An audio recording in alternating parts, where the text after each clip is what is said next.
all, I just love skiing, like so much. There's nothing in the world that brings me more joy ever.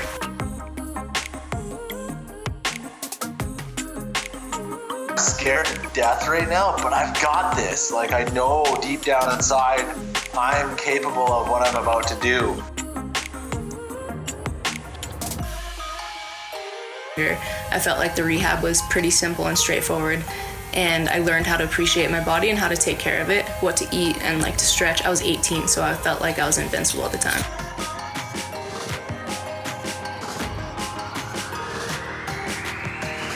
Ladies and gentlemen, boys and girls, welcome to the Athletic Stance Podcast, a skier's perspective with your host, yours truly, Scott Chrisman.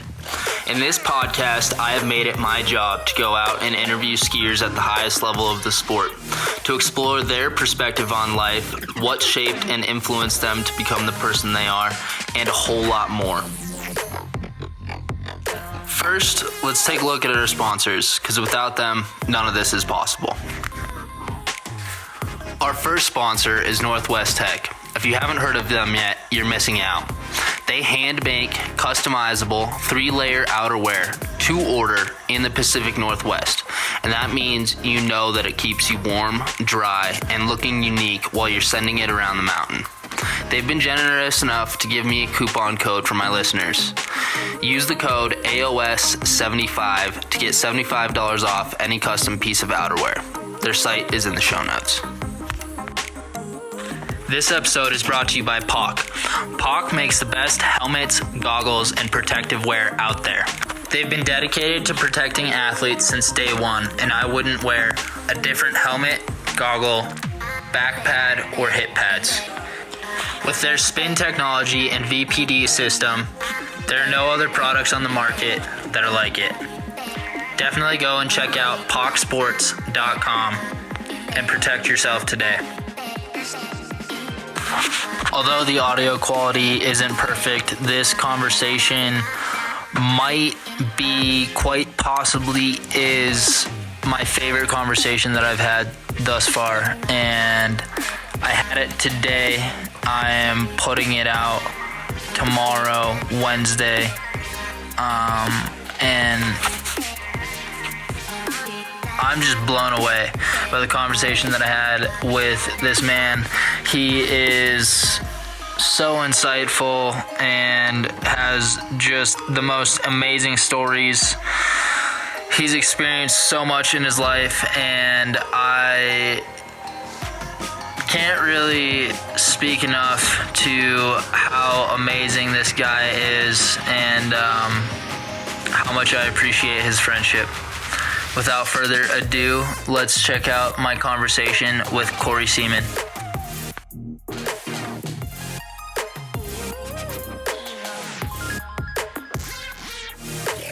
My name is Corey Seemann. I was born and raised in Vail, Colorado, and now I currently live in Whitefish, Montana. It's kind of the Colorado of 40 years ago. And I got into skiing when I was a young age. My dad his name's Bob Seemann. He was actually Jean-Claude Keely's coach and manager in the 70s with the Rossignol Pro team. And then my mom was this old boss, kind of famous bush pilot from Alaska. And with the winter backgrounds and my dad's skiing background, that's how my brother and I basically learned how to ski. Was growing up in Vail, and my dad said he was just going to have 2 skier boys, and that's how it turned out. Man, there aren't too many better places to grow up as a kid in a ski town, I don't think. I mean, any ski town is pretty amazing, but I agree. It's we were super blessed to live there. You know, my parents, my dad moved there 40 years ago, so he kind of got it right before it was like Vail.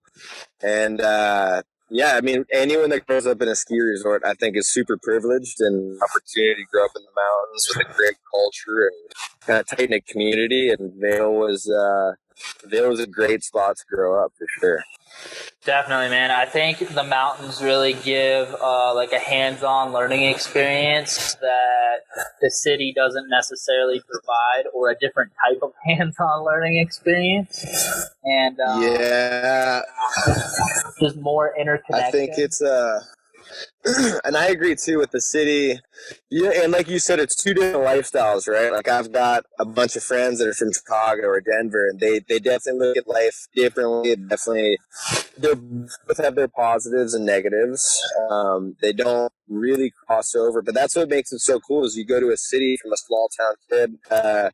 Grew up in Vail, and I moved to Bozeman for college, and moving to Bozeman was probably the biggest, scariest thing because there's more than 4 stoplights and a few roundabouts, like, and then I have a buddy that was born, and Bozeman was tiny for him, but it's great to learn from. Everything has, everyone has something to offer, but for me, the mountains were definitely a special spot in my heart that I could not get away from. Definitely, man.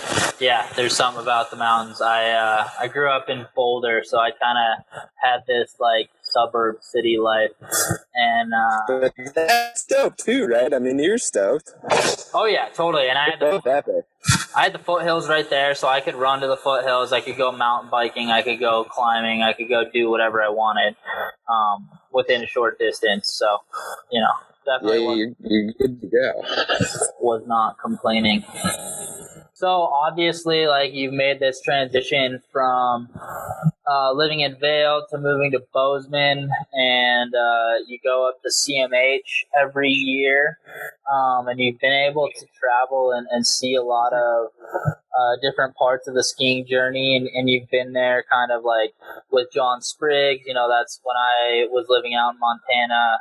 That's how we originally got connected, and then I'd see you at Hood. But what's been your favorite part of the journey so far is where I'm trying to get to. Is like, you've been through so many things, you've seen so many things, and maybe it's just the whole journey, but what's been your favorite part of the journey? Is there like an era or a specific trip, or?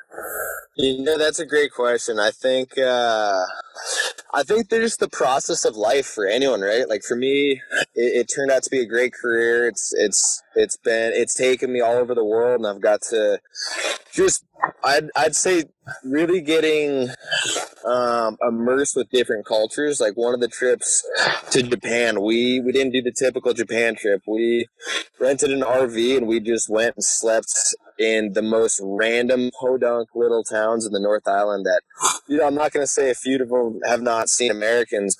We went into some tiny little fishing restaurants and little fishing towns, theoretically, and we'd go out. I mean, the gate from the Japanese over there, it's like they'd never seen us, like we were Godzilla. And there was one time we went into a little small, it was a fishing restaurant, and there was only 2 local guys there, and we sat down and we couldn't speak any Japanese. They could speak no English, and they were just amazed we were there. But great conversation of just, it was like Pictionary to the finest, just trying to order what we wanted, and they were fascinated by us, and was just stoked to kind of make his secrets and his kind of his specialty that night. And then we all got lit up and had a few drinks. And he took out his guitar and some Japanese tunes. It was one of the coolest things. Then he gave it to us. We were with Trent Bona, and Trent was killing it on the guitar. We were singing American rock, and we'd give it back to him, and he would break out little like some Japanese tune. And I think those experiences of just being able to see the world and just see other people's lifestyles and how they live, and just how lucky everyone is. It's been a great fun time, and freedom, I guess, is the key. Is the freedom to go explore the unknown. And I think we're all kind of scared of the unknown and the next step, but you're kind of forced on these trips. You're not forced on them, but that's where you're going with it, and that's journey. It forces you to get outside the comfort zone, whether it's in a nature or in a social element. You're always pushing yourself, and it's just a really cool feeling to just have that opportunity. Brings me back to a time of sitting out in Montana in Big Sky on the porch of the bar there, and just sitting and listening to these 2 guys playing like folk bluegrass kind of music.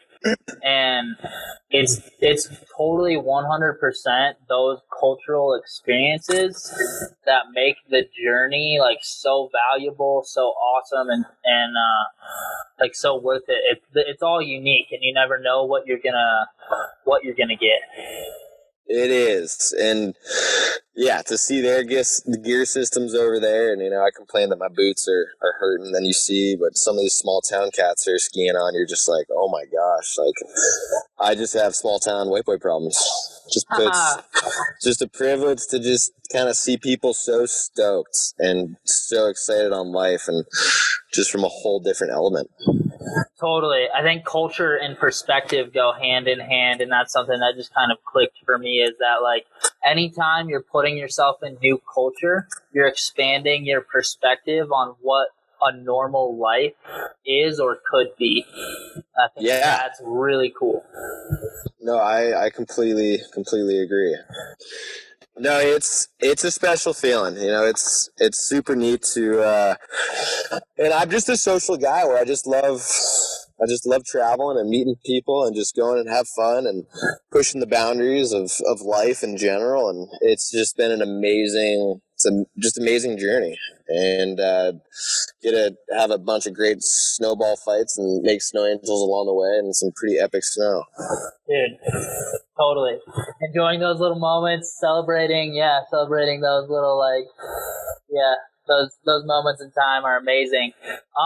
When you're traveling, it's like really hard to stay in routine, like nutrition wise, or like having a morning routine or an evening routine. But like when you're back home, do you have a specific morning or evening routine? And when you're on the road, is there something that you try to like adhere to that keeps your mind steady, kind of like get you ready for the day or calm down? That's a great question. I've always thought about that because I honestly have zero routine.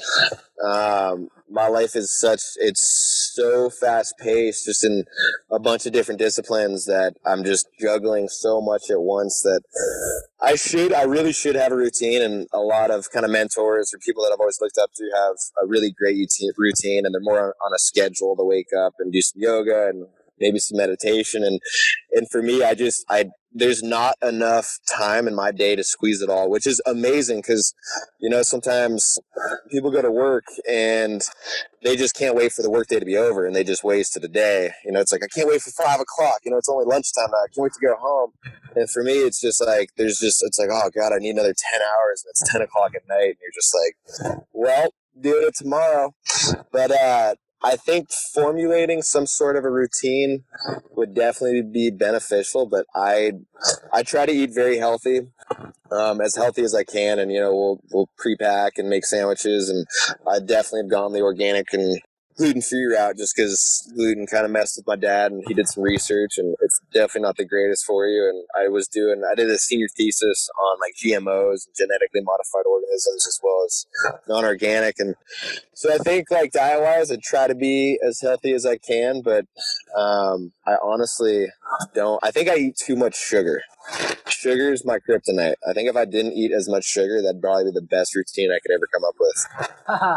Yeah, man, I haven't really eaten refined sugar, so I will eat like honey on occasion. Sure. But I haven't had any like white refined sugar in probably like a year and a half. There's been some in the food that I've eaten that I know of, but I haven't like consciously put it in, and like I don't like eat candy bars or anything like that. And I greatly commend you for that, by the way. That's a feat that I've been trying to do forever, and I just can't get over that hump. Dude, I mean, it came to a point where it was like push was coming to shove and something needed to happen, and I'm sure like with your dad with the health issues, like it wears on you long enough, and you're like, I'm done with this. I'm gonna figure out what it is that's messing with me. And sure. The two things that were really messing with me were sugar and alcohol. So I cut those out, and my life got a million times better. And it really is like a big change that a lot of people can't foresee. It's a whole lifestyle change, right? Like it's a full blown conscious mindset of like, I'm not going to eat that Snickers bar right now, especially on the road. Like, you go cap off a few Snickers bars a day because you're just hitting gas stations on a 12-hour drive and they're just right there. I mean, that'd probably be one of the greatest accomplishments that I could ever do in my life, is just like not to eat so much sugar. So well done. Like, I'm trying to do it, and I made myself a pact honestly on Monday, and yeah, I definitely had some M&Ms today, so I'm not doing well, but I'm redefining it. I'm gonna start out tomorrow. No sugar. Nice. Yeah, man. I mean, it's hard. Sugar is like legitimately like a drug. If you see those videos out there or whatever that say that sugar activates your brain the same way that, like cocaine or another stimulant would. And it's pretty crazy, that the systems that we've created for our like agricultural and food industries, because like it's not just agricultural industry. There's a whole process that goes behind it that turns it into the candy bar, and that like that whole thing is pretty strange. That's cool that you did your thesis on GMOs, and I'd love to talk more about that. Flipping back one second, a lot of people may not, like, obviously you're going to share this with your listeners, but a lot of the listeners here may not know who you are 100%. Like, they've definitely seen you in K2 ads, and like maybe you haven't even known that it's you. And you do so many other things. So let's flip back real quick and talk about the boat stuff, the pilot, and like introduce people just like a little bit more of who you are and what you do outside of the skiing realm as well. Because I feel like you're one of the people that's been killing it on the scene, and you've been a staple in the skiing industry. But like, you just haven't quite gotten that like full blown spotlight of being like, boom, like there he is, and I feel like you deserve that. But I want people to know more about who you are, like pilot, and No, I appreciate that. And yeah, basically, so I've been skiing professionally, kind of big mountain extreme backcountry stuff for the last probably 6 years, and representing a lot of the top names like K2 skis and Strafe Outdoor, and then Montucky Cold Snacks, and kind of on the sideline. So my mom, she was one of the she's basically just the lady boss bush pilot of Alaska. Kitty Banner started K2 Aviation, flew Yvon Chouinard on Denali, and actually taught John Denver float rating. So she was his float rating instructor. And basically kind of coming from that side of the family, and my mom was a heavy influencer on both my brother and I just for aviation. And I grew up, building RC airplanes and then race boats, and I just had kind of a need for speed. And so at this point, I obtained my my instrument commercial multi-engine rating. So you're eligible to go fly a jet. You need a type rating, and it's kind of been a passion that I've juggled with skiing. And at first I kind of utilized aviation just to go scout lines. Like Spriggs and I, through college, we'd take the plane out and we'd go fly into the backcountry, and we're looking for lines and routes, how to get up them. And it was a great tool to get back into the mountains, when you're not skiing, or say summertime when you just physically can't because there's no snow. It was just another opportunity to express myself in the backcountry, and I definitely would promote anyone, if they've ever wanted to get their pilot's license. That is such an amazing feeling, and it's super obtainable. It's not that hard. If I can do it, I couldn't read through high school, and I got held back in third grade. So I think my math skills are terrible. I can't do anything past 10 because I only have 10 fingers. But I'd never let that inhibit anyone, where aviation is a gift of life, and if you can swing it, go get your license, and you're gonna have the best time ever. And so that's kind of with aviation now. And then I grew up with just a fast mentality, where I built my first drag boat when I was 16 years old. So it was a 10-foot hydroplane, a runabout C model, and a 10-foot little hydroplane that weighed probably 150 pounds made out of a 16-year-old in his basement in Vail, Colorado. Would I think top speed on her would go 72 miles an hour, and I named her Mother's Worry just because it's definitely a pretty intense little machine. But that evolved and started to do some races, and then got into the larger class. And I bought it's a 20-foot inboard with a Pinto engine, so it's a Ford Pinto inboard, and that girl will do about 100. It's a inboard hydroplane, and kind of with the lake life in the summertime, we grew up in Wisconsin, and that's where a lot of the evolution of the water ski sports, the extreme barefooting, as well as the water ski jumps. I grew up in it was called the Aqua Devils, and that was the Three Lakes, Wisconsin water ski show per se. And so, just growing up on the lakes, you kind of get immersed into a whole different atmosphere. And people always ask me too, it's like, would you ever consider skiing year round and going to Chile and vice versa? And it's just, for me, it's the lake life and the time away from skiing just really resets me, just going up flying and just being out on the boat and kind of getting involved with the lake sports and racing the boats. It just is something that I've always been allured to that I don't think I could live without. And then the past few years I got into skydiving, and that's my whole plan. My brother and I went through skydiving school together, and he's also a pilot. He was one of the youngest captains for the airlines. And so we looked at each other and we're like, all right, let's do this. We got a little Super Cub. Let's both go get our skydiving ratings.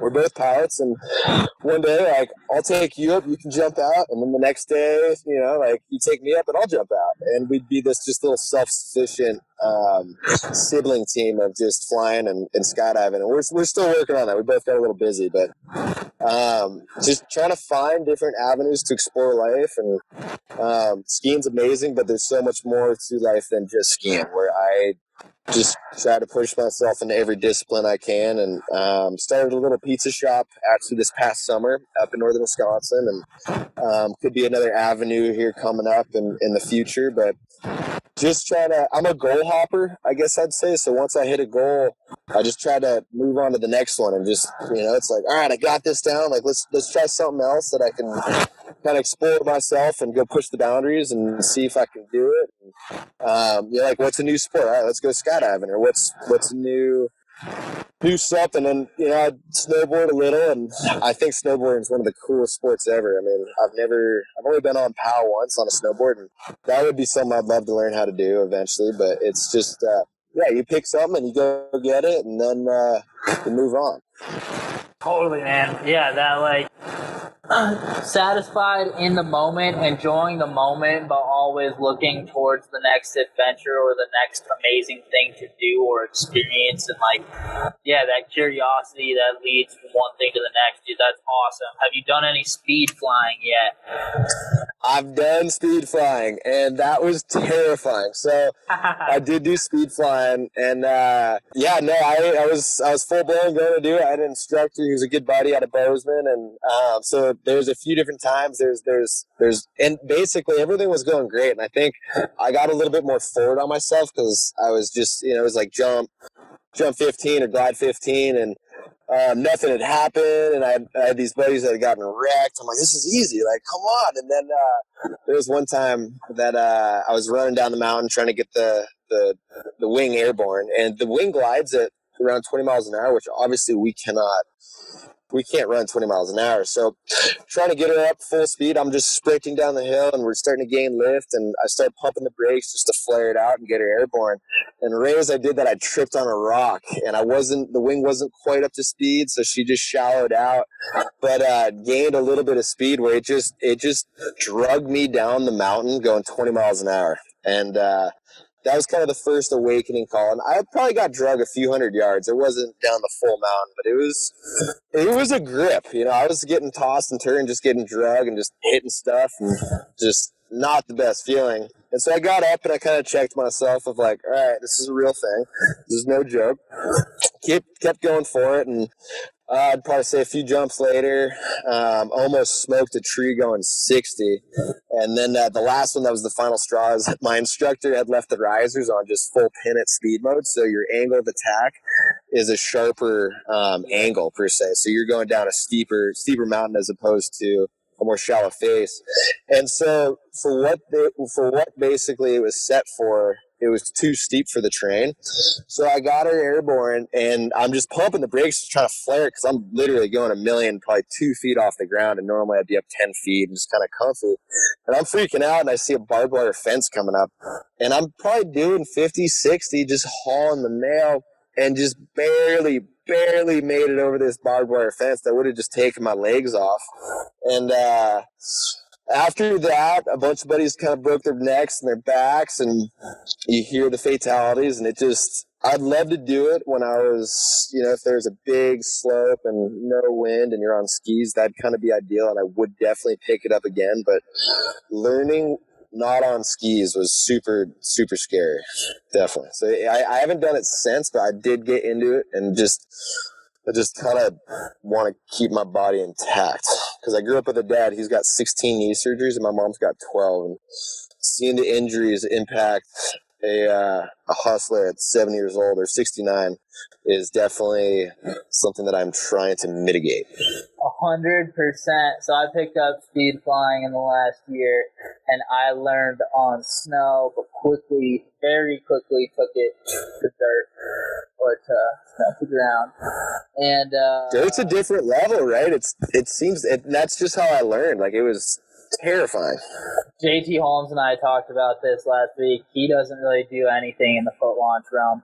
I've got a hill that's it's maybe half a mile drive or walk from my house to the trailhead, and then another like 3/4 of a mile up.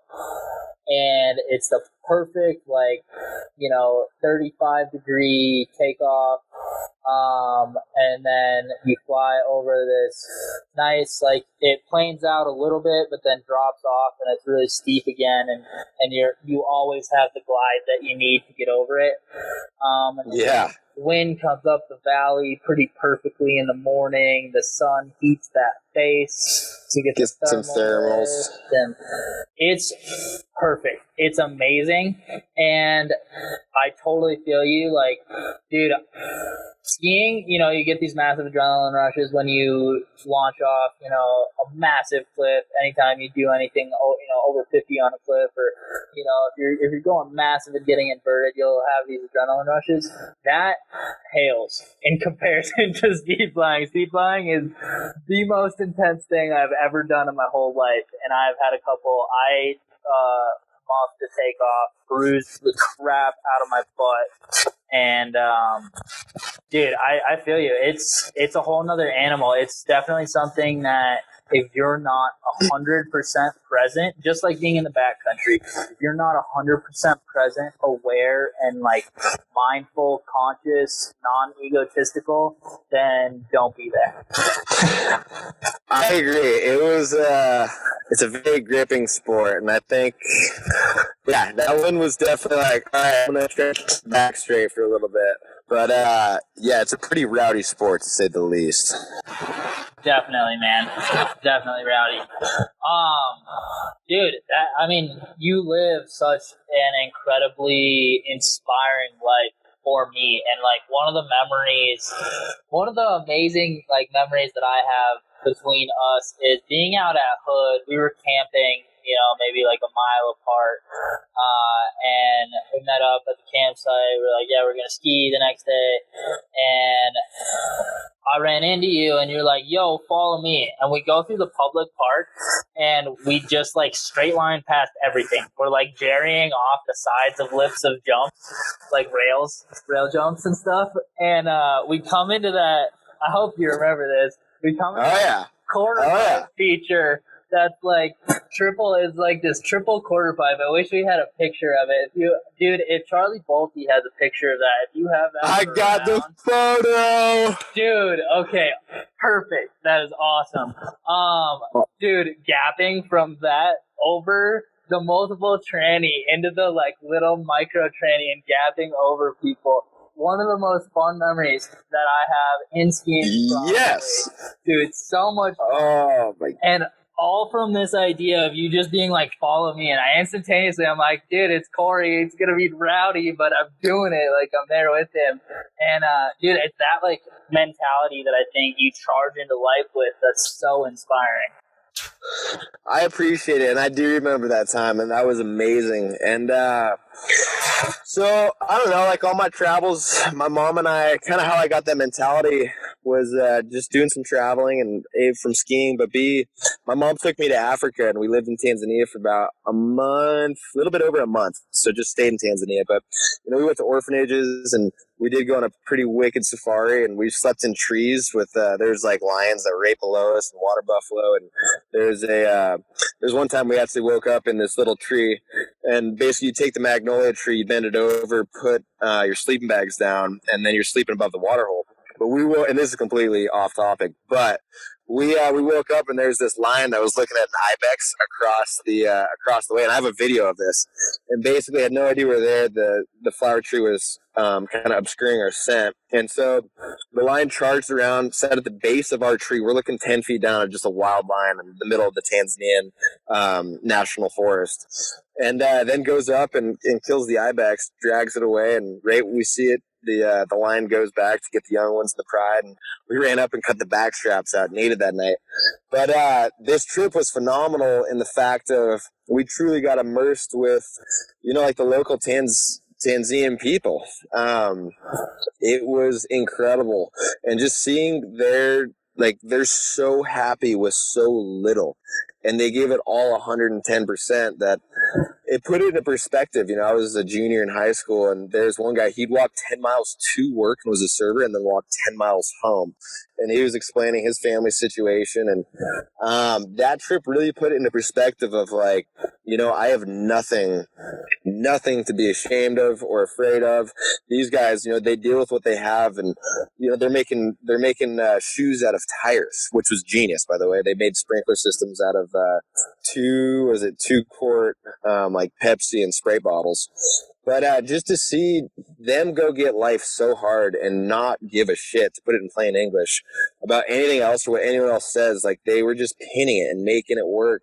That's kind of where I got that mentality of just, you wake up, you put your pants on, and you do your best you can, and you know, if there's anything, whether it's a ski jump or whether it's a job interview, you just go full send. You have nothing to lose. Dude, totally. Number one, I just gotta say, like, I knew you were a badass, but stealing the back straps of an ibex from a fucking lion in the middle of the Tanzanian jungle is next level shit. Like, that is a story. It was next level for sure. I've been 6 feet away from a grizzly bear holding a salmon, so I've got some stories that rival, but holy shit, that is nuts. Dude, that is nuts. And I can't take full credit. We had a guide with us that was just a straight badass. He's like, all right, you want to do something cool? And I was like, all right. And he's like, we're going to go cut the back straps out. So I accompanied him as he and I ripping into it. But, yeah, it was epic. And grizzly bears are something I'm so scared of, that, living up in Montana, that just to be 6 feet away from a grizzly is insane. Like, that's my worst fear. And living up in Montana now, it's just like, ooh, they're everywhere. Definitely. But what are you gonna do, right? Not camp, you know? It's like you still gotta live life. Exactly, definitely, and trust in the universe. And I think, you know, trust is a big thing for me. Trusting my intuition and trusting in the outside world to get me where I want to go. I know that's like, I don't know, hard for some people, but you know, I think it's a really powerful thing is trust. And it's trust in life. And some people say like you're lucky, or they tell other people like you're lucky. And it's like, yes, you know, you may have been blessed to grow up with a great family and the support structure, but once you get to a certain age and you're on your own and you're making your own way and following your own dreams, it's like you do create your own luck. And I've seen a lot of really good buddies that have come from nothing with zero family support. And it's just like, it's that trust of, you know, you create your own destiny. It's in your hands, and you have the faith that it's all going to go the way it should go. And definitely sometimes it doesn't, and it just falls off the tracks, and you never figure out why. But you can't go through life like, oh, what if this just happens then? What if it's just, you got to kind of wake up and be like, all right, this is what I got to do, and how am I going to get there? I'm going to work my butt off, and it's all going to work out, right? How could it not? If you get eaten by a grizzly bear, it's the way she went, and if a lion grabs you in replacement for the ibex backstraps, it's the way she goes. But might as well send it until that happens. Yeah, totally. And might as well go there and come back with a story and like risk the possibility of getting hurt than sit on your butt and be like, well, what if this happens? What if this happens? Because then come to the end of your life and be like, well, what the fuck should I do with my life? What happened? And like, to progress on that too, it's like with everything I do with skiing or life, it's all calculated, like some people are like, you're just insane, you have a death wish. And for me, I have the opposite. I do not want to die. I want to be one of those old guys that's 90 years old that's just chuckling and eating Snickers bar, just kicking it, just with the gun out on the porch. But it's like, for me, everything is so calculated where I do look at something or I line something up, and if I don't feel it, I don't do it. It's not these impulsive, like, I have to do it. There's a camera there. It's like, I got to do it. And there is a lot of stress that does come with that, because you do want to put out your like high output performance and get the job done and make it look good. But, it's walking away from things is that's another discipline and characteristic that I've learned in life, of just how to walk away from things still smiling and take it as a learning lesson, not take it for basically the happened or that could have happened or the amount of money that you'd invested into a trip or a project, but just basically being able to wash all that aside and be like, you know what, I'm going home. It didn't feel right. Like, got 2 feet and a heartbeat, maybe didn't have to, and now it's on a credit card and you're trying to hustle to pay that off, but it's still, everything is a lesson, and it just is a lesson how to recalculate and move forward. Definitely, man. And it's definitely a skill that requires like honing and requires a certain amount of learning experience, and you have gone through a lot of I think learning the hard way, and one specific experience that we're going to expand on here in a little bit, but before we get there, I want to touch on the process that maybe you went through. I came from a well-off family as well, and it almost took me going out and creating a ton of bad luck and blowing up my life to appreciate what was good. And I hate to say that, because it's so, like, the fact that I even consciously could have done that in any way, shape, or form is like, it's selfish and just it doesn't feel good. And I know that I'm making every possible step in the right direction now, and I can take responsibility for that. But it's been a giant learning process for me to not value like it's been a process to learn to revalue experience, because when I was young, I valued experience a lot. And then outside culture affected my perspective and kind of drew me towards wanting to have an ego and wanting to be perceived in a certain way, wanting to have a certain amount of clout. And it's taken some hard life experiences to teach me to be more humble. And sure.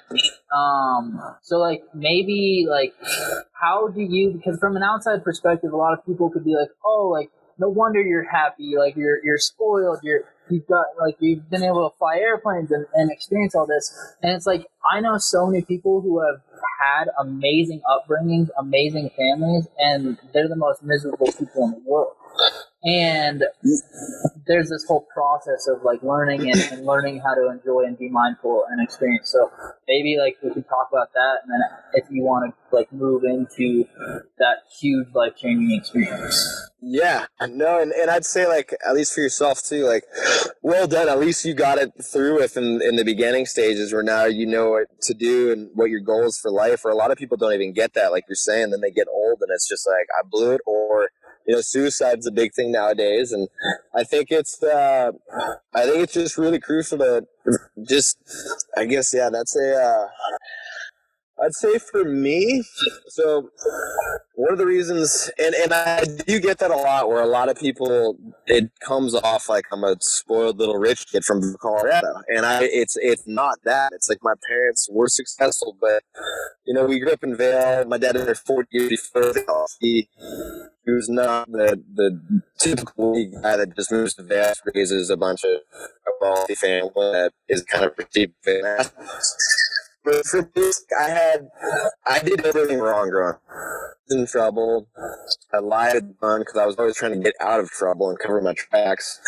And I think kind of getting put through the the washing machine a few times really kind of helped me evolve.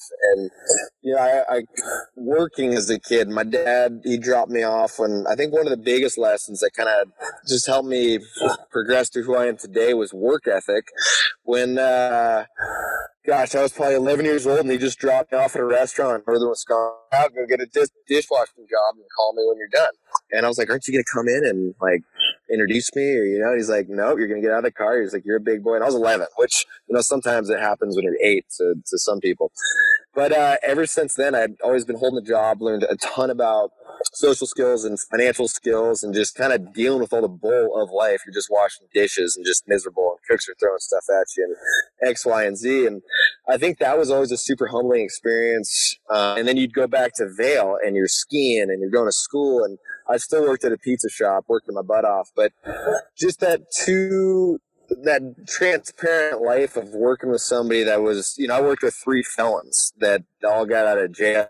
And you're just, you're like 16, you're the toast boy working with these 3 felons. And it just put it in a perspective of what everything can really be. I was stoked. Yeah, I guess I got to refrain that. I got to figure that out. What was the question once more? Kind of got off topic. No, I mean, you're right there in it. Learning to value the experience and the outside perception of people being able to say, of course you would be happy.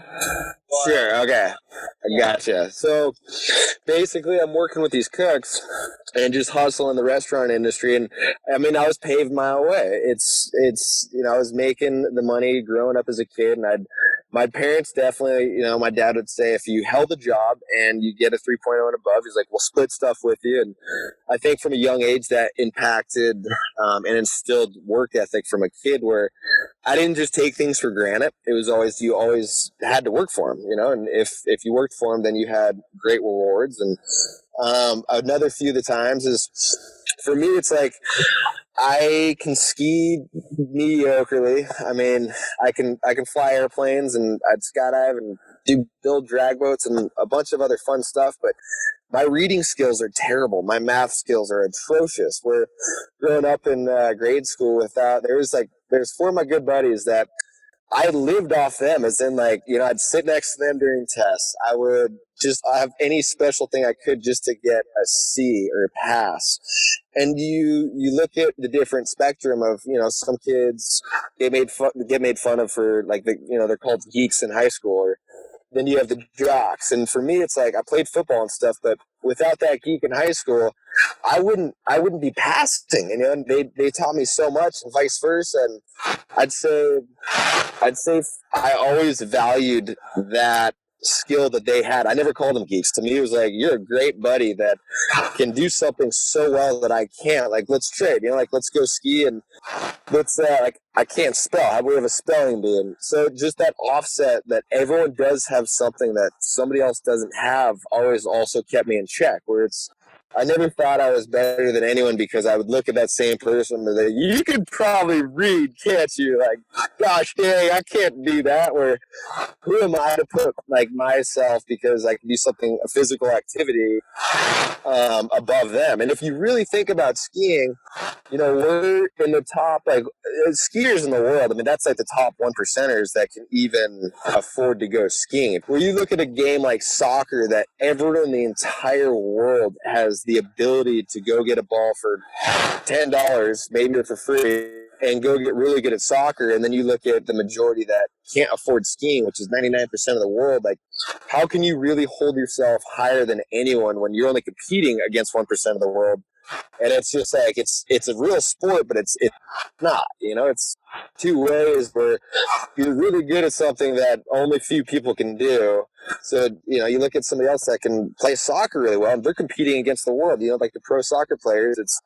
They did it. They really did something amazing and competed against anyone who had an athletic ability and could go hit a ball growing up, where it kind of puts it into perspective and checks yourself once again of like, how you're a hotshot skier, like, big deal, like you want to go do something against the percentage of the world that can do it. Like, it puts it in perspective of like, all right, like you're everyone is just like everyone else. Everyone has a soul, and they follow their dreams for a reason. And just because mine was skiing and not, some of the guys I grew up with, they're now aerospace engineers. It's like they're building the planes that I'm going to fly. And how cool is that? Like, that's amazing that they had that opportunity. And it's just, I would never hold myself higher than them because I was a hotshot skier. It's just like, yeah, you could read better and probably spell and do math. I was like, that's cool. I had buddies that would proofread my phones before I would text message a girl. Or I'd have to write it up on Microsoft Word and get all the little red squigglies and have Microsoft Word proofread before I sent it. So it's like, hey. But, and then you look at other spots of life, and you have, everyone goes through learning lessons. And for me, I went through tons of learning lessons. I got fired from a few different jobs when I was a kid and learned the whole restaurant industry and learned how to hustle growing up and what that entails. And I was always in trouble, always trying to cover my tracks, always lying. And there was one incident in particular that really kind of set me straight when I was 18 years old, that kind of and that was after we were, so I had those experiences, and I already had a pretty great outlook on life. But sometimes, like, I definitely was involved in some theft growing up, and just small little petty stuff that was not your stand-up classic gentleman, right? Like, we all go through some phase, and I definitely had made fun of kids growing up, and I definitely stole some things growing up, and I definitely I did some things that I was not proud of, per se. And you're going through the teenage cycle of, like you're saying, everyone goes through some sort of cycle, and mine was kind of rolling with the bad boys and getting into mischief. And I was probably, I don't know, 14 through 19. And I guess not 14 through 18. And so when I was 18 years old, there was this incident that I got in a massive avalanche, basically in Eastvale. It was Mushroom Bowl, and it was a 4-foot crown. I was out there with a bunch of buddies and launched this cliff and broke 4 feet deep. So I double ejected. I get up to go grab my skis, and I look around, and I'm looking up at my buddy, and he's looking back at me off the cliff. And basically, I just hear this whoop, and 4-foot crown, everything just slides. Probably goes about 800-900 feet, which is not a massive slide, but like, it's a big slide. 4-foot crown running 800-900 foot. It's just straight into trees too. So I remember looking at him. I'm rolling down the mountain.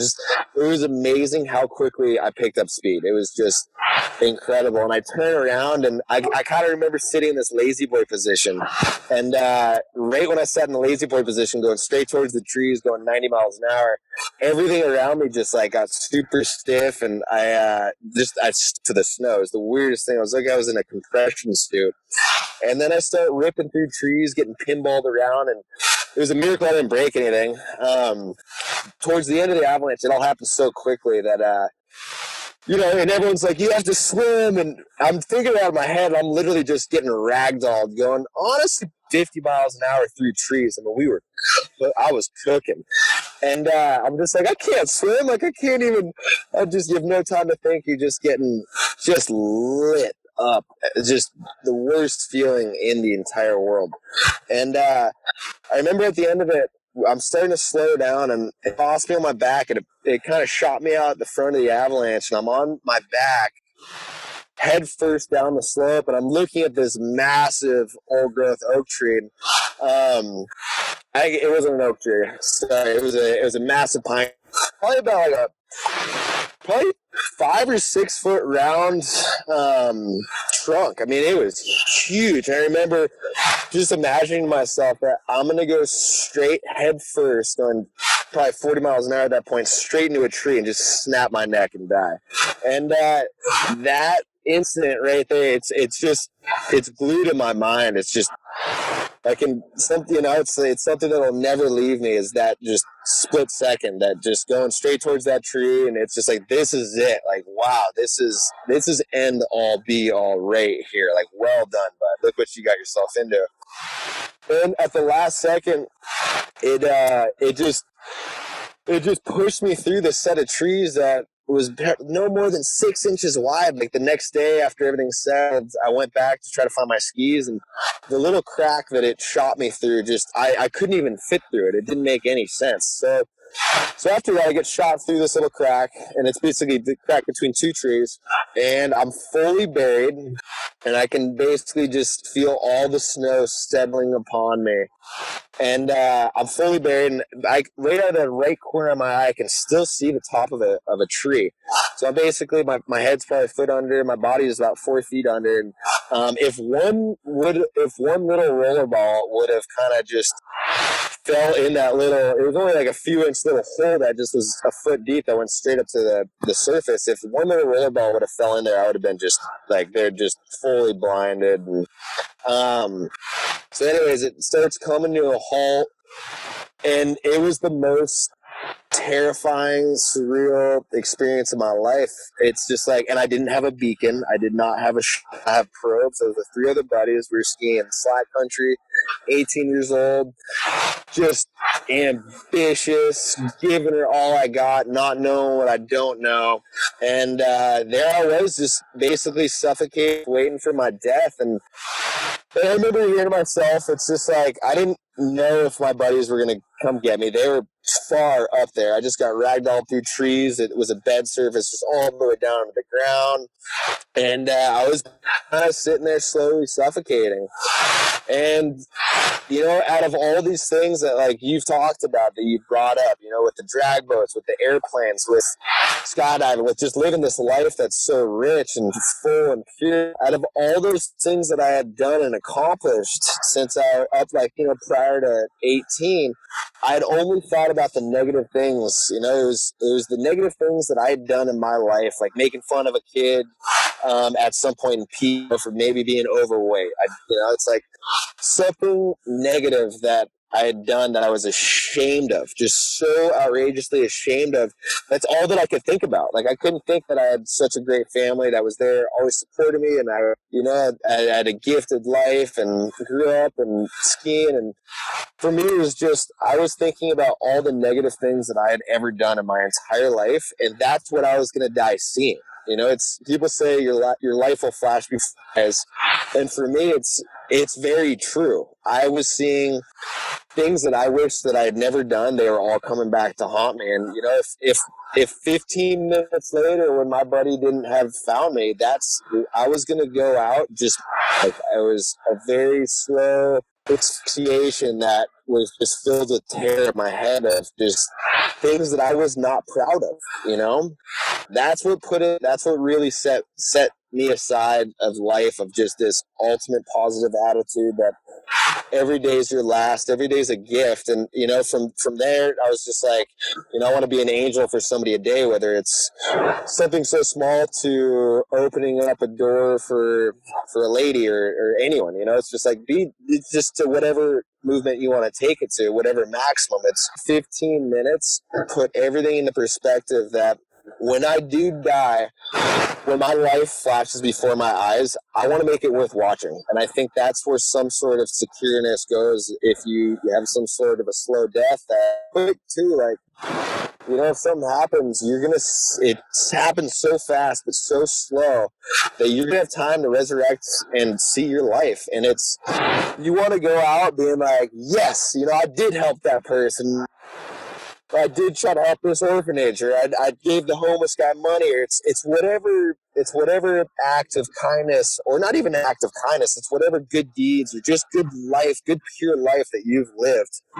That's what you want to go out seeing. And that's what I think part of the heaven is involved, is it's just, you go out with your boots on and you can go out and smile at death back. It's like, you know what? I gave it my best shot and I was a good person, and I help people on the way, try to get people positive and motivated on dreams that they want to do, and really just try to be the school of Stoke, you know. And the one thing that I took away from it, that people, I can't stress it enough, like anyone that listens to this, it's when you do die, your life will flash before your eyes, or when you're going to die, and you will see the things that have been very negative in your life. And it's a very, very bad feeling to feel those, as you know the end is near. And luckily I got dug out and I was fine, but you know, the last 5 minutes were pretty intense. It was 15 minutes buried 4 feet under, and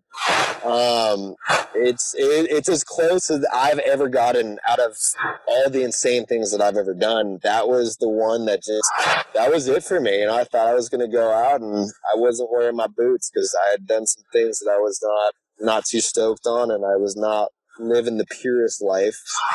And when I say pure, it's just like I wasn't a great person. I always meant well, but it really puts it into perspective of, do you really mean well and, like, you know, try to help people, but then you still yell at people because you're having a bad day, or you still try to live this righteous life and do great to others, but you know, you still catch yourself doing things that you're like, all right, that wasn't that cool. And it puts yourself, because that was my life prior to 18, and, you know, I definitely did things I wasn't stoked on, but I still always tried to mean well, right? But when you're sitting there slowly dying, damn, like, I didn't do it. Like, meaning well is not actually doing it. And that was the epitome of the turn of life of, I'm going to try to help everyone I can. I'm going to try to do the best. I'm going to push myself to my maximum, and I'm going to help people along the way and encourage them and inspire them. And if there's a homeless guy that needs money, I'm going to give him money. And if he goes and buys alcohol and drugs, that's on him. Like, for me, it's like, here's an opportunity. Here's an opportunity to go get yourself dinner, or just get to the next gas station if they're out of gas. And it's something so small like that, but you take it and you make it on such a grander scale of what you're trying to do, and you have these bigger opportunities to help people. And so that's kind of my mentality now, is just, how can I help somebody and just have the best life ever, you know, make today the best day ever. Because I hear people that, you know, it's like they're worried about their 401k or their retirement plans, and I get that with you, and I'm trying to put myself into a position where, you know, it's like when you can retire, you're doing well, but you still have to get there. And thinking, you have to think about tomorrow, but you still have to live today. You're not going to get tomorrow without living today as hard as you can, and really being present, and just basically giving it all you got and helping along whoever you can along the way, because, you know, you help them get to tomorrow too. That's everyone's goal, or you might as well get together, but it goes so quick. My experience was a little bit quicker, but I launched a pretty big hit into a mobile field. The water content had run out of the top of the snow, so it was really punchy, and I punched through the snow, bent my ski, and went tomahawking towards trees. Wasn't wearing a helmet, and I went head over heels probably 4.5 times, and ended up smacking this tree on my back. And I was wearing a backpack, and I had my helmet in there. And the most instantaneous life change I've ever experienced in my whole life was that moment of hitting the tree and basically coming to a rest and having that realization of what my life was flashing before my eyes, and realizing that I had not represented myself the way that I wanted to. Exactly. That's exactly. You hit the nail on the head. I had wanted to do a lot of amazing things, but I hadn't acted in alignment and in accordance to those actions. And it's really hard to get caught up so in the, like you're saying, like you almost get caught up in your eyes and in the experience and in all of these feelings that you're feeling where you think you need to get the money, to have this, to have the next thing, when really like the moment is so pure and so amazing when you release the need for anything. And then It's this really powerful experience to realize that selfishness isn't all that you thought it was cracked up to be, and that really in the end, like when you are coming to that point, that like deep down under all of this egotism, all this very topical social issues, that what really matters is having an impact on other people and being interconnected with community. exactly. And that's well said. You shouldn't plan on, just because you're a great person, you shouldn't plan on receiving great vibes back always. I'd say, for me, it's my daily habit to just try to make people have a great day or be nice to somebody or do whatever deeds I can, as many as I can. Because why not, right? I mean, we're all humans. Might as well help somebody else have a great day. And sometimes, I do have bad days and you don't see it in return, but it's not like an investment that, I'm going to be good to others so I get good luck or that I'm going to get good vibes back. It's just kind of like a purality thing where it's just a lifestyle that, even though there are a lot of negative things that happen, I stress over finances and I there's a lot of things that I deal with just like everyone else, and you just deal with them, and it's just the mentality of like, no, I'm gonna make today the best day ever. Whatever gets thrown my way, maybe somebody's having a bad day and something happens, or somebody smashes in my car, or you break something, or whatever happens, it's still you take it positively, and it's not like a reward that I always look for of like, I'm going to be nice to others so they're nice to me. It's just like, you know what, I'm going to be me and just be positive, and if something's negative around me, screw it. It's like, that doesn't impact my energy. And I'd say, sometimes it helps you out with opportunities where somebody sees something in you and it's like, hey, let's give him a shot, but it's just nothing that I've ever planned on, like it's just the lifestyle and the mentality of like, all right, let's wake up and do this. Yeah, totally. I mean, I think if you give with expectation of return, then you're doing it out of selfish nature anyways. So you're not exactly being selfless. But I found for me, once I truly became selfless and I just wanted to give people experience, opportunity, knowledge, friendship, presence, mindfulness, ears to listen, comfort, when I figured out those ways that I could provide value to others, and just because I could provide value to them, I found a big return. Some of it just in happiness, just overall happiness, just being stoked on my life. And then, like those subtle opportunities. And it's not that I expected it. It's just that as I reframed my thought process, and instead of wanting all this spotlight to be on me and like wanting to be this person that like everyone knew as a household name in the ski industry, which I never got to, I was like, you know what, I'm just going to go out and try and help people. And like that idea has been reinforced over and over since that injury. And it's just amazing to me how much more fulfilled my life is just because of helping other people, and just on a base level of happiness and like feeling a sense of purpose within community. Yeah, it just makes you feel good. And like, you hear a lot of people our age, and I'm one of them too, where you're like, oh my God, what am I doing with my life? I have no idea. Like, I don't really know what I want to do after skiing. What am I going to do? Where am I going to live? Like, what's my purpose? You hear a lot of people in life saying, what's my purpose? Like, what am I supposed to do? I'm lost. I have to go find myself, whatever. But it's just like, when you're just throwing good vibes out, man, and you can help others, that's the purpose. That's like, for me, it's like, you know what, screw it. It's like, I'm doing good deeds here, and the rest, my path I will find. It's gonna be trusted and it'll navigate itself out. But like, as long as I'm hooking it up and just being an angel for somebody a day, that's a pretty good purpose. Because, you know, if I got clapped out and got hit by a truck, it's like, yeah, I helped that grandma this morning get, like, deliver her groceries or whatever it was. It's like, all right, that's cool. Where it kind of just, it doesn't give you a sense of purpose, but it helps just mediate that line of like, oh my gosh, where am I going? I'm terrified. It's like, you know, like, it's just, it gives you a little bit more definition, I'd say. Definitely, man.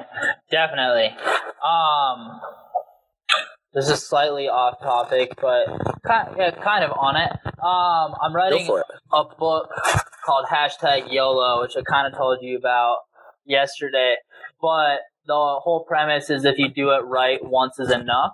And it's kind of based off of these ideas, all these things that I've had in my life that have given me the perspective.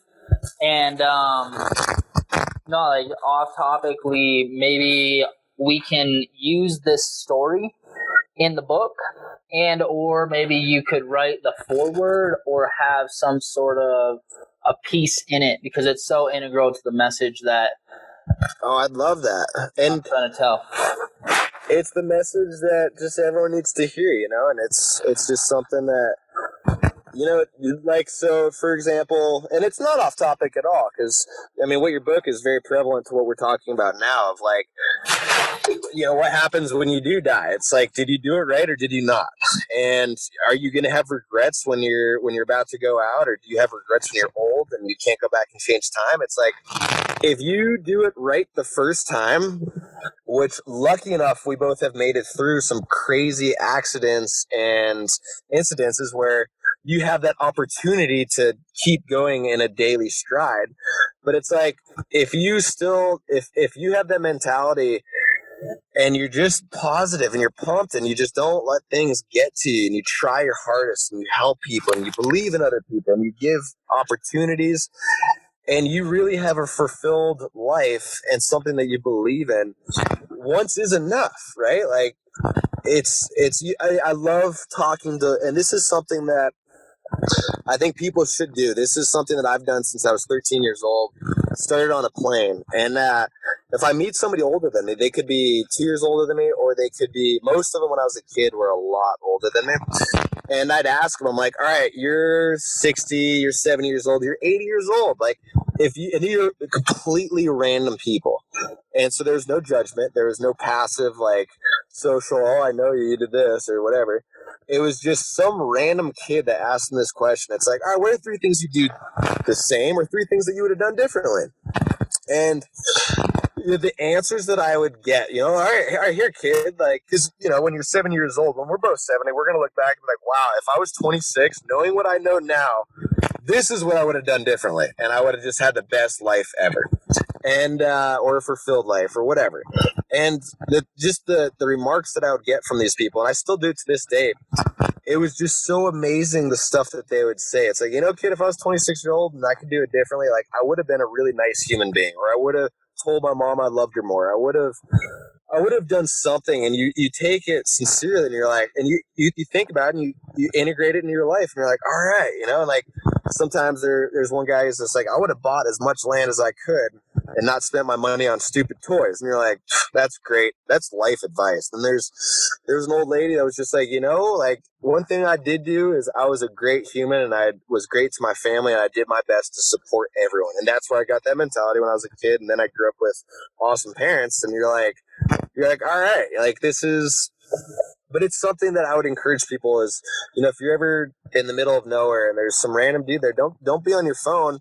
Start a conversation. It's like, hey, you're older than me and you theoretically are wiser. And maybe they're not wiser because they did it right. Maybe they're wiser because they didn't do it right. And you can take their lessons and apply them to your life, because if they were your age, they would have done it differently. And you might as well figure out their intel and see if it applies to your situation. And it's helped me kind of come a long ways, because it's these subtle lessons that you think about. And you're like, wow, you know, he said this. And then you think about it, you're like, that's probably something that I would have never thought about, that, or just thought about 10 years down the road and implemented it then, where you would have wished you would have done it sooner. But I don't know. That's the people that I've talked to. A lot of them, the whole YOLO. They did it right, and they're like, I would have done nothing differently. Like I would have done it all the same. I would have bought as much real estate as I could. I would have been the nicest person in the world. I would have, or I did do this. I'm sorry. They said I did do this and I did do that, and I gave back here and yada yada yada. And you're just like, all right, like, and it's 50-50. Some people they just go on about negativity, and you take it like, all right, I can learn from you. And the other percent, it's positivity, and you're like, sick. Like this is what you look at the old people, and like they're so pure because they didn't have phones, they didn't have any tainted lifestyle to kind of obscure them from their goals, theoretically. Like for us, you can get so sidetracked with social media or this and this that you look at the older lifestyle, and it was so pure. And it was gruesome, but like they went through some shit, to put it in the plain English. They went through the Depression, they went through the wars, World War I, World War II, mainly was grandpa's age. But it's like, that's what a truly excited human being is. And they're just like, I could die today, and I don't need to do anything else, rather than be like, wow, I'm 80 and I wish I would have done this, and this. Totally, man. But yeah, I don't know if that was off topic or not, but no, man, not at all. I love that. There's so many things that I want to dive in on that. Number one is just your idea of talking to people. So many things that I love about what you just said, like talking to random people, and especially people that are older than you, and having something that I think we're disconnected from in life is generational knowledge. We've kind of discredited our ancestry or our ancestors' journey in some ways because of this invention or age of technology. And we value the technology and the new things so much that we've lost sight of the generational knowledge and the knowledge of the real life experiences that you're talking about that the older generation have had. And exactly. It's like those voices are voices of knowledge and wisdom that ultimately, can help shape the direction of human society. And taking the moment to put your phone down and converse with that person that is older than you to garner that knowledge is to me, it's honoring the human condition, it's honoring human existence, and it's honoring the fact that we exist as people as a parent and as a child, as a student and as a teacher. And we always will have that relationship, and respecting the older generation and the younger generation by absorbing the knowledge that the older generation has so that we have the ability to pass it on to the next generation, to allow ourselves to learn from history and allow ourselves to become a better society as a whole, Yeah, it's progression, and it's like I'm honored to get that wisdom from older people. There was one time like one of the biggest things too, I'd say, was from Todd Laguerre. We were one of the best pieces of advice. I asked him it, and basically, I was like, what would you do differently? You're this big time pro. We're here filming a TGR in Cook City, and I'm kind of the young runt, and I have to prove myself. And I was like, I hit this massive cliff and just thought I broke my back. And I was like, in your career, just lifestyle, like what are some things that you would have done differently, or what's some wisdom that you could have passed on to me? And he looked at me, he's like, kid, like you learn to pick your battles. And I think that was one of the crucial things too that helped me progress in my life and career, was just like, that was the wisest piece of advice. And it's just everything that I do now it's picking a battle. It's being calculated. It's choosing if you can do it, if it's feasible, how do you do it if you can do it, and like where your beliefs are supporting that idea.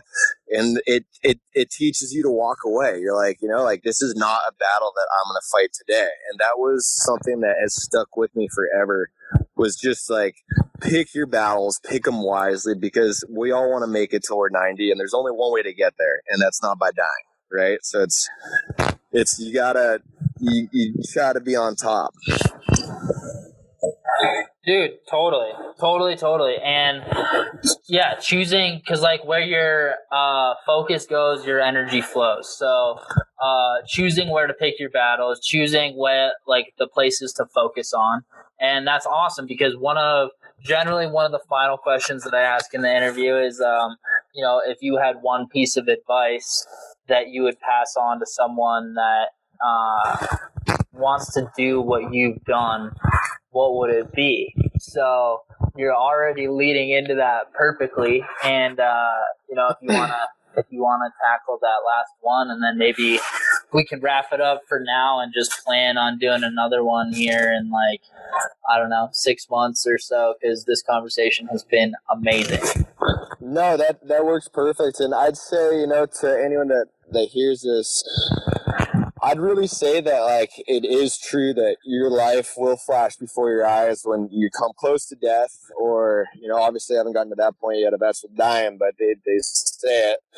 I'd say, you know, when you're going out and that is your final straw, and you do watch your life just flash before your eyes, just make it worth watching, because it's something after that incident that stuck with me forever. Is, you know, when I go out, I really want to smile back and be like, damn, I did it right. Like, I did it right. I have no regrets, and it's you did it right, and you can smile.